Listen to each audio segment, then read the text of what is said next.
Karsten Nienhuis uit Dokkum is professioneel alpineskier.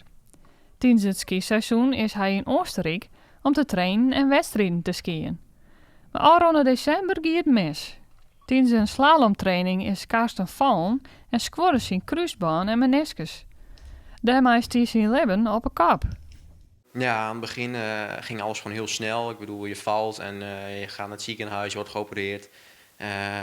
Binnen een paar dagen ben je terug in Nederland. En ja, eigenlijk in die periode heb je heel weinig tijd om na te denken.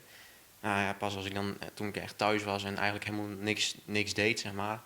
Nou, als je dan te veel na gaat denken, ja, dat was wel, nou, dan ga je wel over dingen nadenken. En dan is wel, nou, dat is gewoon heel erg balen. En dan moet je ook niet te negatief gaan denken, want dat helpt natuurlijk ook niet. Dus wat dat betreft heb ik wel gewoon eigenlijk meteen mijn mindset zo gezet van ja, het is nu al zo, het is gebeurd. Het is ook het risico van de sport, maar het is niet anders. We moeten gewoon keihard werken om sterker dan ooit terug te komen. Het was natuurlijk een harde val, maar het was ook gewoon mentaal best wel een harde klap. Want eigenlijk is skiën, ja, dat is alles wat ik doe, zeg maar. Dat draait eigenlijk mijn hele leven om. En elke dag ben ik daarmee bezig. En in één keer verandert het allemaal. Zijn dagen zorgen er nou heel oors uit. Eigenlijk direct na de operatie was het gewoon heel veel rust. Dus eigenlijk die week heel weinig gedaan. En nu sinds vorige week begonnen met fysio elke dag. En dat is gewoon fietsen. Eigenlijk op hele lichte intensiteit, maar wel gewoon bezig zijn. Want het is natuurlijk een proces en dat bouwt zich steeds op. Dus steeds meer oefeningen. Steeds meer.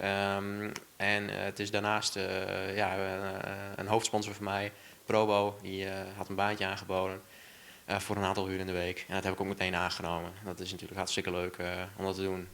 Met of zonder blessure, Karsten had een duidelijk doel voor eigen. Olympische Spelen in Italië 2026. En dat doel dat was er al en dat staat gewoon nog steeds.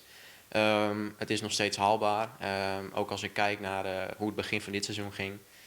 Op de eerste wedstrijden wist ik meteen mijn punten al te verbeteren.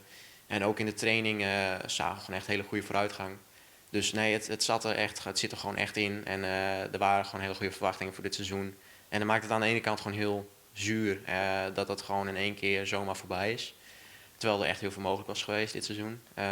Maar aan de andere kant denk ik dan ook van, dan moet het volgend seizoen maar weer. En dan gewoon sterker dan ooit en beter dan ooit.